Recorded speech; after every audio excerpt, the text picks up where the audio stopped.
How to remove close friends on Instagram.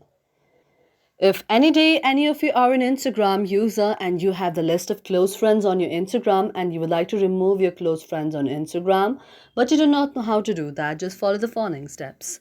For this, first of all, you have to launch your very Instagram application on your mobile device. You have to find your very Instagram application on your mobile device and then tap on it. After you tap on the Instagram application like this, now you have to go to your profile like icon. After tapping on the profile like icon, now what you have to do is you have to go to the next option. That is, you have to go to the option of the three lines on the top, and then here in the search icon you can search closed friends. Now when you search closed friends, if you find the option of your closed friends on your very settings, it's okay.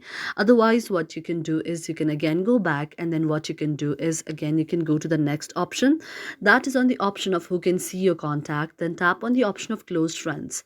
After you tap on the option of the closed friends, you can see the list of the closed friends that are on your very Instagram here.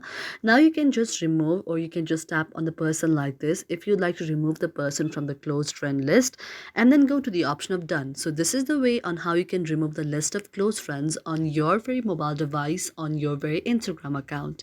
Thank you for watching our video, and if you really like it, do not forget to subscribe our channel.